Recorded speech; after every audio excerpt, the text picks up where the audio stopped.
May I come in? Yes.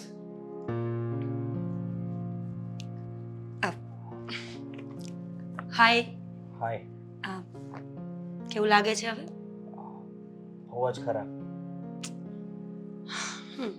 આટલા દિવસથી મતલબ આરામ કરવાનો. જો સાચું કહું તો આ એક્સિડન્ટ મારી સાથે થયું હતું. જો તમારા રિપોર્ટ સારા છે, બહુ જલ્દી જ રિકવર થઈ જશે બધું જ. પણ એક વખત આટલું લાગ્યું છે, આટલું મોટું એક્સિડન્ટ થયું છે, તો થોડું પેઇન તો થશે. તમારી વાત સાચી છે, પણ મને સમજાતું નથી કે મારું એક્સિડન્ટ થયું શું કામ.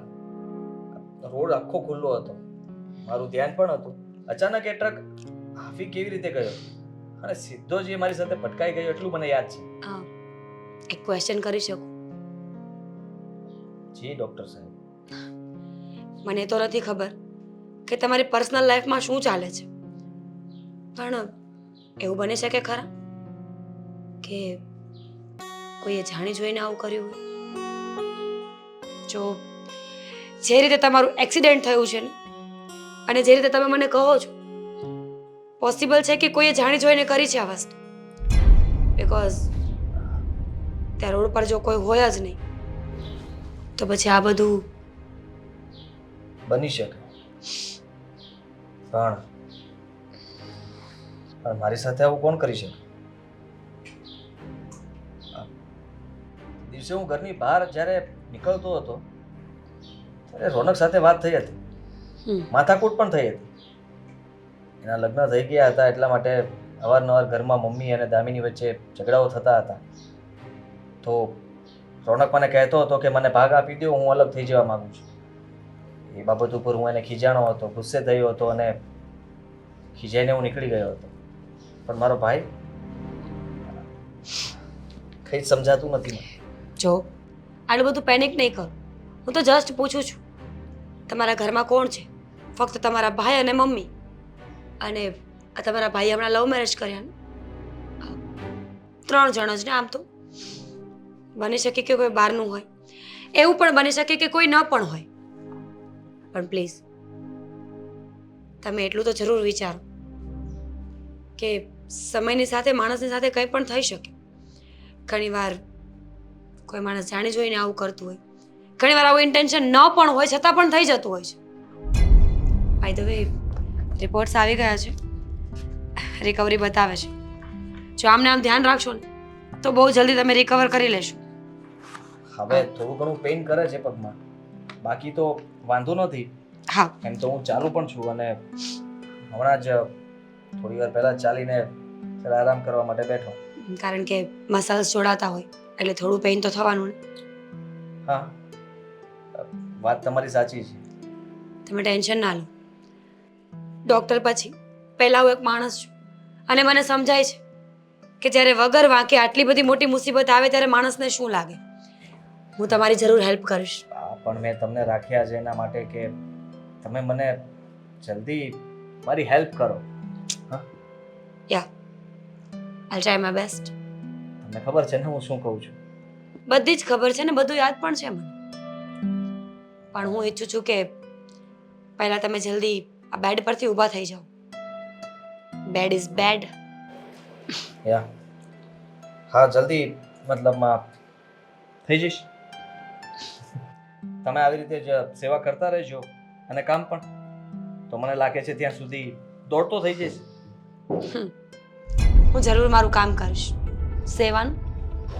હા, કેમ નહીં? હા, ફાઇલને હું વાંચીને શું કરવાનો છું? તમે કહી દીધું એ પ્રમાણે બધું ઓકે જશે. ઠીક છે, તો હવે હું મારા કામે વળગું. આઈ મીન ટુ સે, હું જાઉં.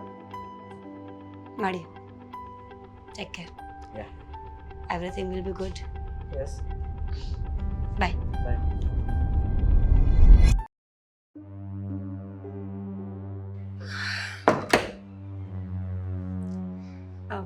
હાય. Hi, કેમ છો doctor? Good. How about you? I am also good. મારા મોટા ભાઈને કેમ છે? સારું છે. જલ્દી રિકવર કરે છે. આજે રિપોર્ટ્સ લઈને જ આવી હતી બતાવવા માટે, પણ વાંધો નથી.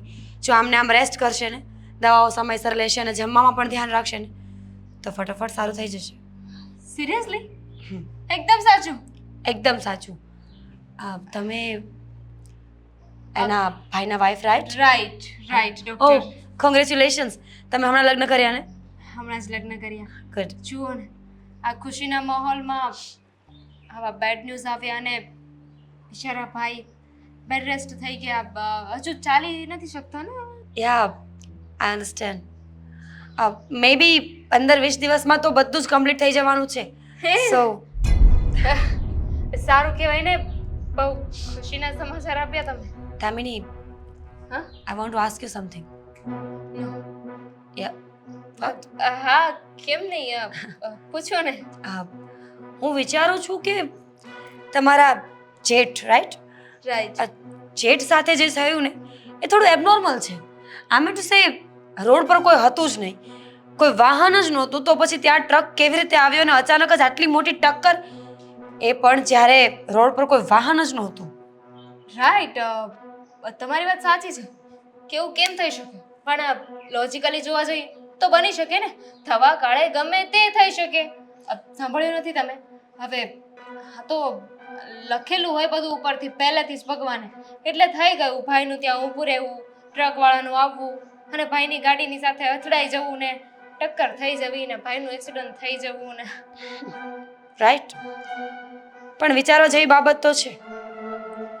જ્યાં ટ્રાફિક નહોતું, જ્યાં બીજા કોઈ વાહન જ નહોતા, ત્યાં ટક્કર થવી એ રેર કેસ છે. સીસીટીવી કેમેરાસ તો તમે લોકોએ ચેક કરાવ્યા હશે ને, કે નહીં? ભાઈએ જ ના પાડી હતી કે આપણે એવું કાંઈ નથી કરવું, આપણે આ વાતને લાંબી કરવી જ નથી. હવે એક્સિડન્ટ છે એ તો ગમે એની સાથે ગમે ત્યાં થઈ શકે. આ તો સુમસાન રસ્તા પર થયું. બની શકે કે ટ્રાફિક હોય ત્યાં પણ થઈ શકે ને. સમજી શકો છો તમે? સમજુ છું, તમારા હરેક શબ્દને ક્લિયરલી સમજી શકું છું, પણ મારું માનવું તો એવું છે કે સીસીટીવી ચેક કરાવવું જ જોઈએ. આજે આ થયું છે, કાલે બીજું કાંઈ થાય. અને હું તો સાચું કહું છું, તમારા પરિવારના બીજા સભ્યોએ પણ ધ્યાન રાખવાની જરૂર છે. બની શકે તમારું કોઈ એવું દુશ્મન છે જે સામે નથી આવતું, પાછળથી વાર કરતું હોય. એ જ તો દુશ્મન કહેવાય ને, જે સામે ના હોય ને પીઠ પાછળ વાર કરે. પણ તમે ડૉક્ટર જ છો ને? એની ડાઉટ? યસ, બિકોઝ જુઓ ને, તમારી બોલવાની સ્ટાઇલ, જે હિસાબથી તમે મને સવાલ કરી રહ્યા છો, પોલીસમાં તો નથી ને? ભાઈ છે મારો પોલીસમાં, એટલે એની સાથે રહીને થોડી સ્પીચમાં ચેન્જીસ આવ્યા છે. બાકી I am a doctor, don't worry. Good. Take care of him. હા, કેમ નહીં? અમે તો અમારા આઈ મીન અમે તો ભાઈની બહુ ધ્યાન રાખીએ છીએ. ભાઈના સમજી શકું છું, જવાબ નથી નીકળતા. હા, એટલા ટેન્શનમાં છો તમે. તમારા જેટની તબિયત ખરાબ છે ને, તમને એ સવાલ પૂછી શકું કે બેઝિકલી તમે ક્યાંથી છો? ઘરેથી. I mean to say city. Surat, proper Surat, બીજે ક્યાંય નહીં. પહેલેથી જ સુરત. તમારા ફાધર? મારા ફાધર હા જોબ કરે છે. ગુડ. ભાઈ હશે ને? ના. ઠીક છે. તમે આમનું ધ્યાન રાખજો અને કાંઈ જરૂર પડે તો એની ટાઈમ કોલ મી. બિલકુલ. લાગે છે કે હવે તમારી જરૂર જ નહીં પડે. તમે જ કહ્યું ને કે ભાઈની રિકવરી થઈ રહી છે, પછી ડૉક્ટરની શું જરૂર? રાઈટ, હું પણ એવું જ ઈચ્છું છું. આઈ વિશ કે મારી જરૂર ના પડે તમારે લોકોએ, પણ જરૂર પડે તો મને યાદ કરજો. Sure. May I go? Yeah sure. Take care.